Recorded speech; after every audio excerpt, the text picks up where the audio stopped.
Boa tarde, tudo bem? Estão bem aí, gente? Vamos seguir então. Foi me dado o desafio então de falar sobre a igreja.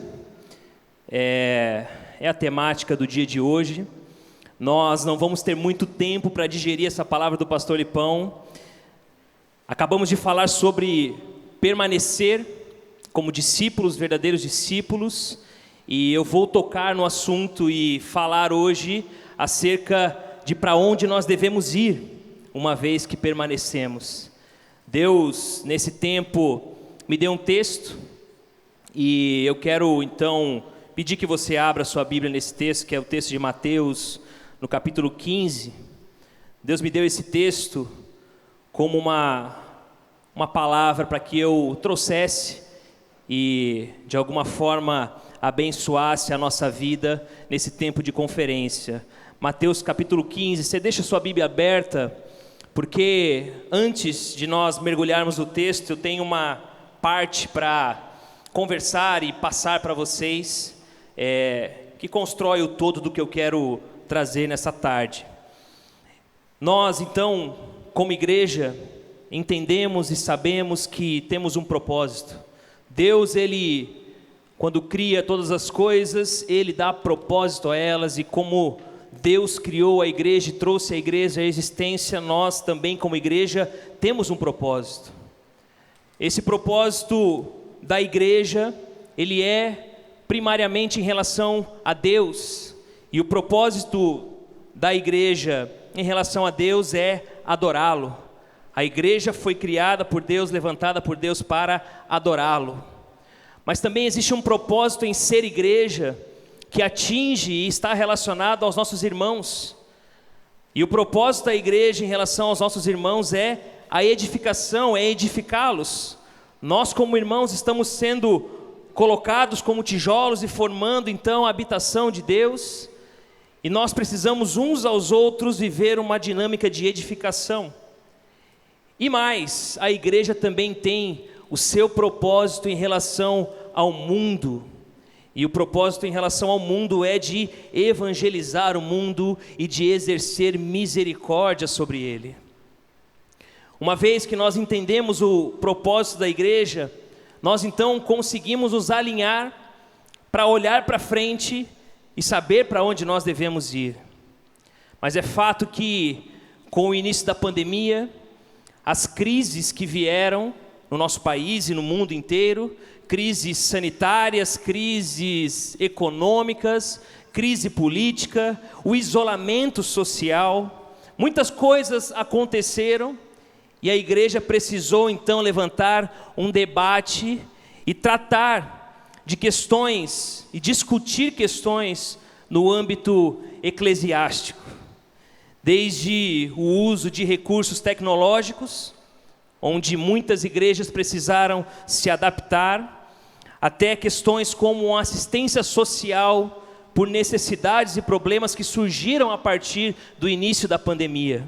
A igreja foi colocada então num grande desafio, foi colocada abruptamente diante de uma grande necessidade de tomar sérias decisões a respeito desses novos desafios.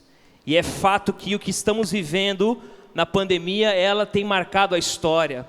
Ficará registrado nos livros de história os anos de 2020, 2021 e quem sabe esse período que nós estamos vivendo, né? Esses desafios então foram postos à mesa. E entender a situação, compreender ela, é fundamental para que nós saibamos quais as melhores formas de agir a partir daqui. Porque é fato que a igreja não pode parar. A igreja precisa continuar, a igreja precisa avançar. Sendo assim, eu andei fazendo algumas pesquisas e resolvi trazer a nós o conteúdo de uma pesquisa, como uma introdução para esse tempo e para aquilo que eu quero compartilhar no dia de hoje. É uma pesquisa que foi feita logo no início da pandemia, entre os dias 24 de abril e 5 de maio de 2020, ou seja, logo após o início do isolamento, logo após o início de todas as movimentações. Essa pesquisa ela foi realizada com pastores e líderes da igreja brasileira para tentar entender esses impactos daquilo que a crise da pandemia trouxe nas comunidades locais. Foram cerca de 270 igrejas, então, entrevistadas, de diversos tamanhos, de diversas denominações, espalhadas por todos os estados do Brasil. Então é um contexto brasileiro que está sendo falado aqui. Eu acho que é importante mencionar que essa pesquisa foi conduzida e disponibilizada por um site chamado theinvisiblecollege.com.br. Lá você pode encontrar então o conteúdo dessa pesquisa. Ela começa dizendo acerca das equipes de mídia das igrejas. 2/3 das igrejas possuíam, antes da pandemia, uma equipe de mídia. 45% delas têm 5 ou mais pessoas envolvidas. 31% das equipes de mídia produzem conteúdo de vídeo, 20% de conteúdo de áudio e 13% de conteúdo em texto. Além desse ponto, foi analisado o ponto dos cultos. A igreja precisou dar uma resposta em relação ao isolamento social. 74% das igrejas, então, entrevistadas, optaram pela transmissão ao vivo dos cultos. 14% optaram pela opção de cultos no lar. 10% então optaram por gravar os seus cultos e disponibilizar aos seus fiéis. E 2% escolheram outros meios. Antes da pandemia, 48% das igrejas não realizavam transmissão ou gravação de cultos. Foi analisado também o trabalho social. 10% das igrejas entrevistadas não realizavam nenhum tipo de trabalho social antes da pandemia. 51% desses 10% iniciaram algum trabalho social durante a pandemia. 57% das igrejas entrevistadas iniciaram então um novo trabalho dentro desse tempo de pandemia. E 51% das igrejas que foram entrevistadas disseram que gostariam que houvesse maior capacidade em assistência social. Foi analisado também as demandas emocionais. E a pergunta foi se houve alguma iniciativa para suprir demandas emocionais dos membros durante o período de isolamento. E 25% das igrejas que foram entrevistadas não fizeram nada a respeito. 62% tomaram iniciativas apenas usando os obreiros da igreja. E 13% das igrejas, então, usaram profissionais da saúde mental para suprir essa demanda. Foi também abordada a questão das mídias sociais e quais plataformas usadas.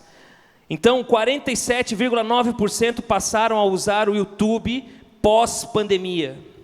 25% passaram a usar o Instagram, ou seja, não usavam e passaram a usar no período de pandemia. 18% passaram a usar então o Facebook, 9,2% usaram o WhatsApp, 7,5% passaram a usar o Spotify.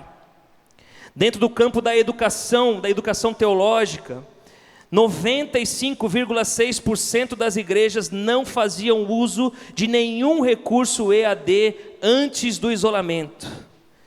E 29% adotaram recursos de EAD para suprir as classes presenciais após, então, ao isolamento.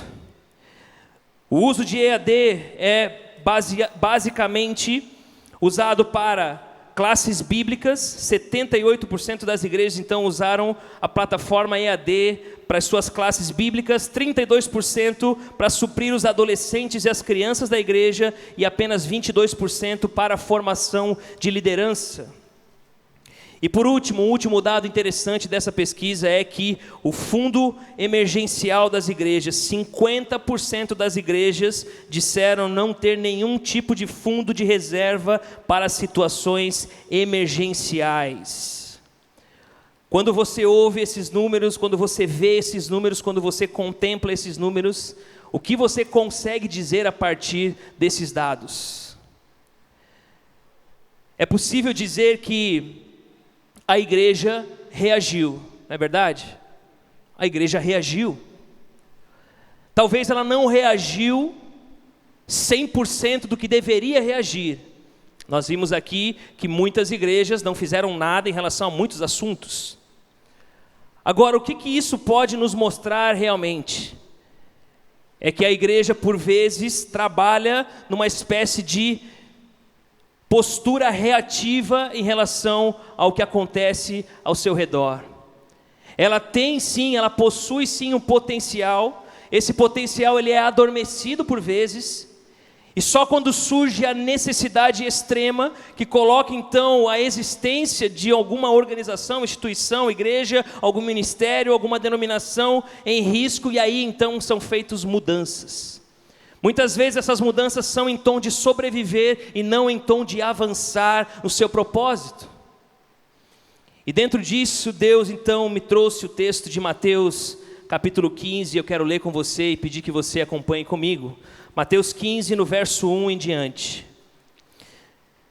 Diz assim: Então alguns fariseus e mestres da lei chegaram de Jerusalém para ver Jesus, e lhe perguntaram: por que seus discípulos desobedecem à tradição dos líderes religiosos? Eles não respeitam a cerimônia de lavar as mãos antes de comer. Jesus respondeu: e por que vocês, com suas tradições, desobedecem ao mandamento de Deus? Pois Deus ordenou: honre seu pai e sua mãe, e quem insultar seu pai ou sua mãe será executado.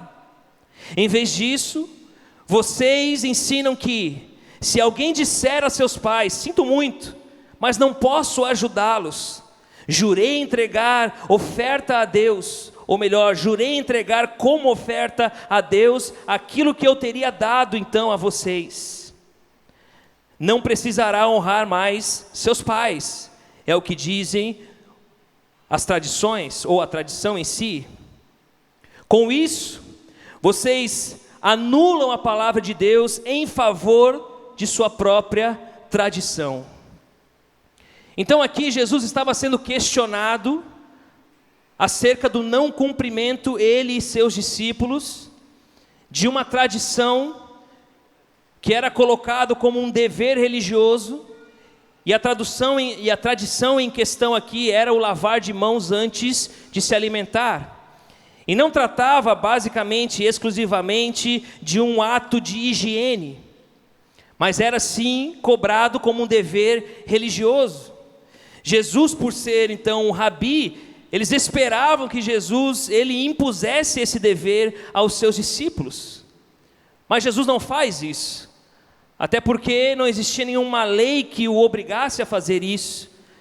E o Antigo Testamento só diz que os sacerdotes, no cumprimento de seus deveres de culto, deveriam sim lavar as suas mãos cerimonialmente. Se tratava aqui de uma questão de acréscimo à lei, de acréscimo feito pelos homens, de algum acréscimo de algumas tradições, que em suma não são erradas, mas quando colocadas na posição de serem obedecidas irrestritamente, sim, são erradas. Jesus ele contra-argumenta os fariseus, conhecendo a prática deles, conhecendo eles. Jesus contra-argumenta e fala: por que vocês transgridem o mandamento de Deus quando obedecem às suas tradições? Ele então coloca esse questionamento. Jesus ele prova de que eles estavam passando por cima do mandamento para cumprir tradições, usando ali da corbã, que na verdade era algo que fazia as pessoas desonrarem aos seus pais, em troca de uma tradição de não dedicar o seu recurso ao auxílio dos pais, e sendo assim desonrando aos pais, eles não dedicavam recurso porque tinham a justificativa de que todo o recurso era dedicado a Deus, embora esse recurso ficasse com a pessoa. Então era uma tradição que fazia eles desobedecerem aqui a questão do mandamento, de honrar o pai e honrar a mãe. Então Jesus ele diz no verso 6, não precisará mais honrar seus pais. Com isso vocês anulam a palavra de Deus em favor de sua própria tradição. Nitidamente aconteceu aqui uma inversão de autoridade, uma inversão de prioridade, onde as tradições, que não devem necessariamente ser obedecidas, porque são tradições, não devem ser obedecidas irrestritamente, estavam sendo cobradas com obediência, enquanto o mandamento que deve ser obedecido, deve ser observado, não estava sendo cobrado como uma prática. Existia uma inversão de autoridade, a palavra de Deus estava subjugada às tradições dos homens, a prática das tradições estava subjugado à observação e à prática dos mandamentos. Jesus traça assim uma clara distinção entre a lei do Antigo Testamento e a tradição, as regras e os regulamentos humanos. As tradições são colocadas aqui pelos fariseus acima da palavra de Deus. E muitas vezes é o que ocorre dentro da igreja. Muitas vezes as tradições, muitas vezes as regras humanas são mais temidas, obedecidas, valorizadas, priorizadas no contexto da igreja do que em si o mandamento que Deus deu à igreja a obedecer. E a igreja não pode se perder no meio das suas invenções. A igreja não pode se perder no meio das tradições humanas, das regras humanas, ao ponto de negligenciar o mandamento. E como isso muitas vezes acontece, inversões de todo tipo, tradições de tudo quanto é tipo, regras, regulamentos, que não tem nenhuma relação com a palavra de Deus, que aliás faz desobedecer a palavra de Deus. E a pergunta que fazemos é: por que a igreja então sofre desse mal? Por que nós como igreja sofremos do mal, do tradicionalismo, por exemplo? Por que nós como igreja sofremos em relação a esse mal? E aí Jesus continua dizendo, ele traz uma citação no verso 7, uma citação do profeta Isaías, onde diz: hipócritas, Isaías tinha razão quando assim profetizou a seu respeito. Este povo me honra com os lábios, mas o coração está longe de mim. Sua adoração é uma farsa, pois ensinam ideias humanas como se fossem mandamentos divinos.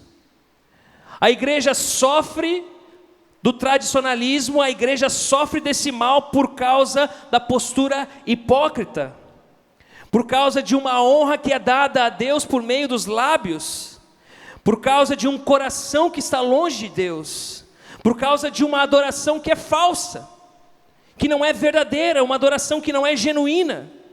Quando o nosso coração ele está longe de Deus, nós temos a tendência de nos entregar facilmente e quase que naturalmente a um mero ritualismo na nossa vida cristã e na prática de igreja.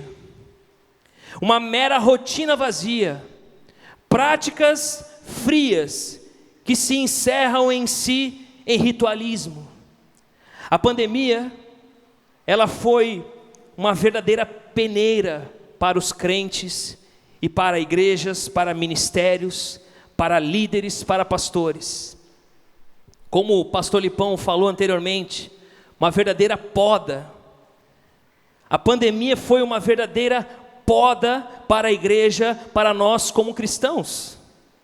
Confrontou a prática meramente religiosa. Pegou de surpresa aqueles que já vinham negligenciando os mandamentos de Deus, se escondendo atrás de um tradicionalismo frio e muitas vezes empoeirado.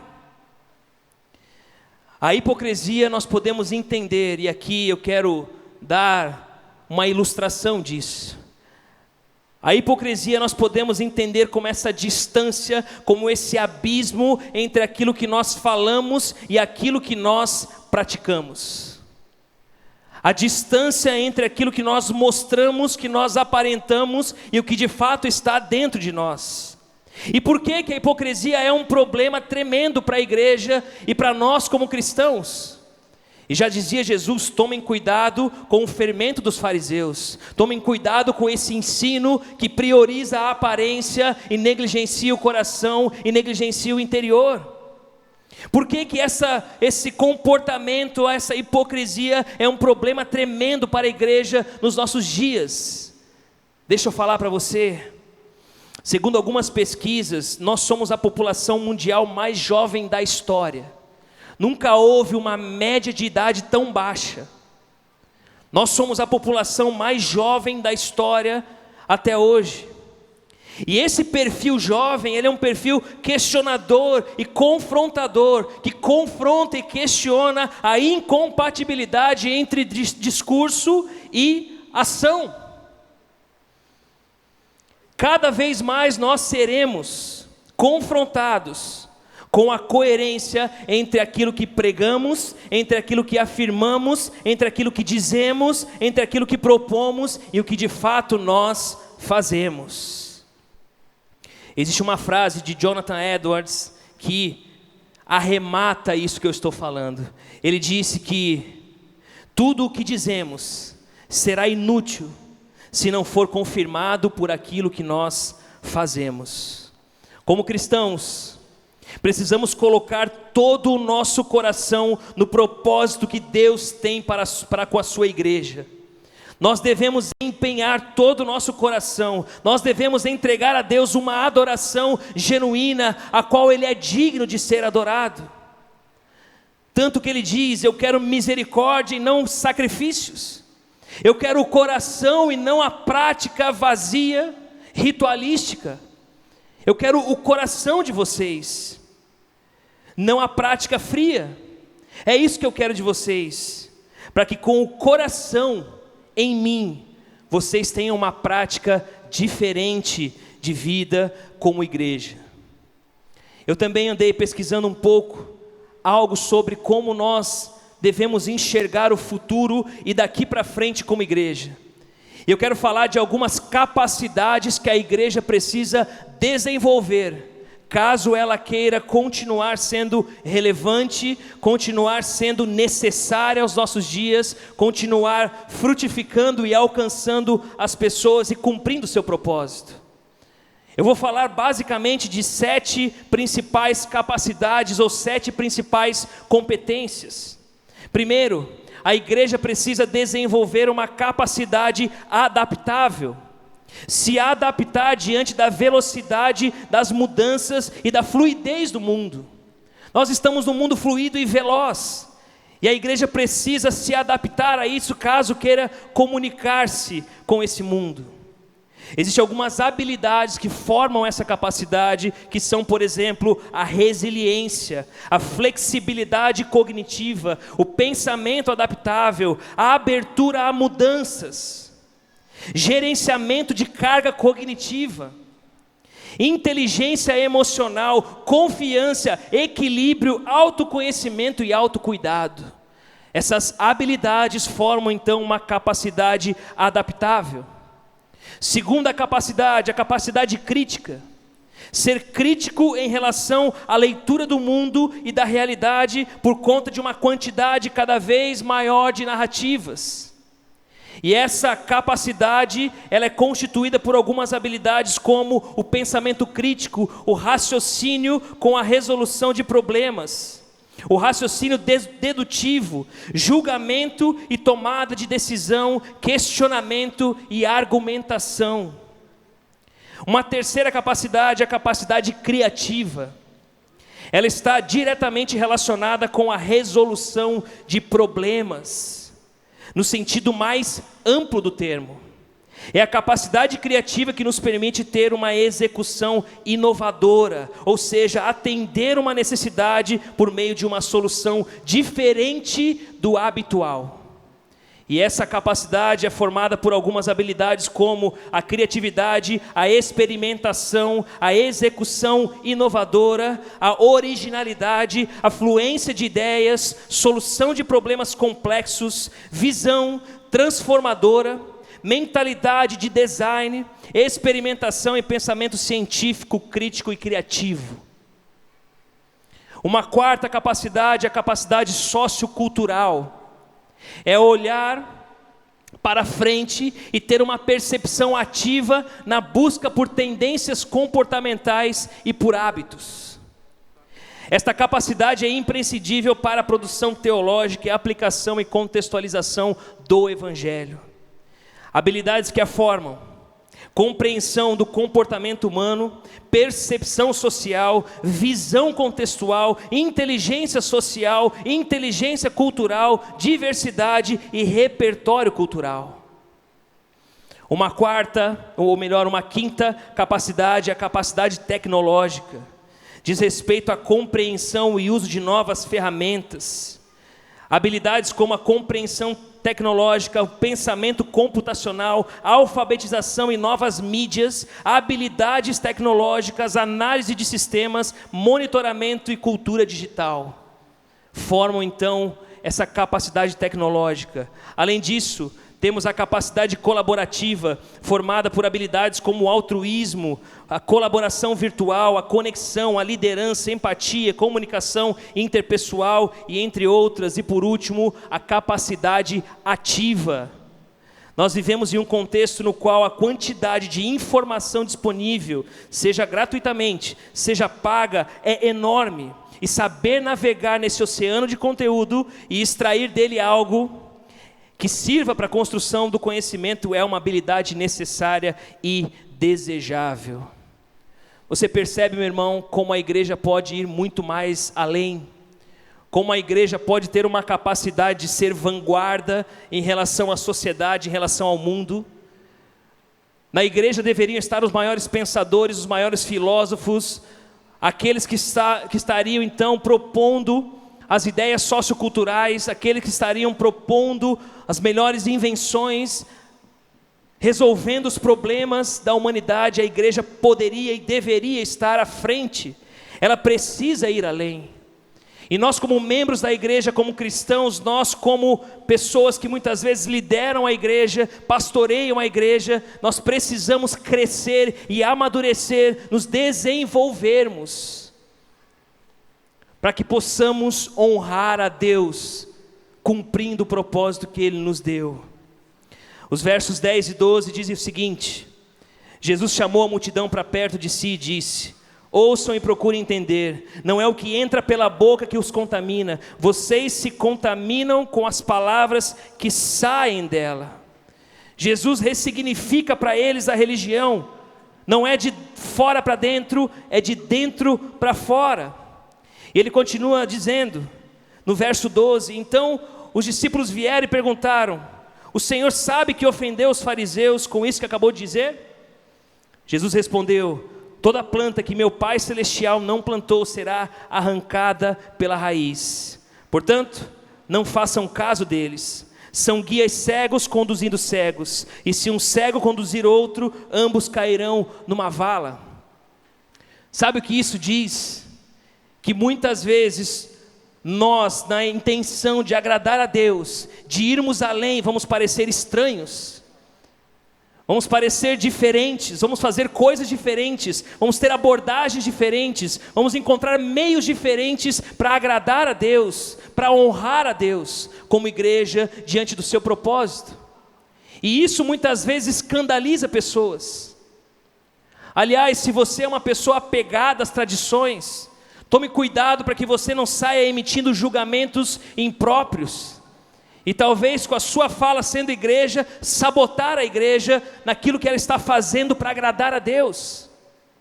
E é triste quando a igreja se presta a avançar, a alcançar níveis diferentes de comunicar do Evangelho, ou de dar assistência, de exercer misericórdia, e nós temos então pessoas nos julgando a motivação, achando que o que está sendo feito é para um enriquecimento pessoal, onde na verdade nós estamos buscando agradar a Deus. Muitas igrejas, muitos ministérios, muitos pastores, líderes estão buscando agradar a Deus, mas existe alguns que vivem emitindo julgamento, que vivem tentando desarmar a própria igreja, sendo ele igreja. E a verdade que Jesus diz aqui é que muitos desses não são plantas plantadas pelo Pai. Muitos desses não permanecerão porque não são filhos de Deus.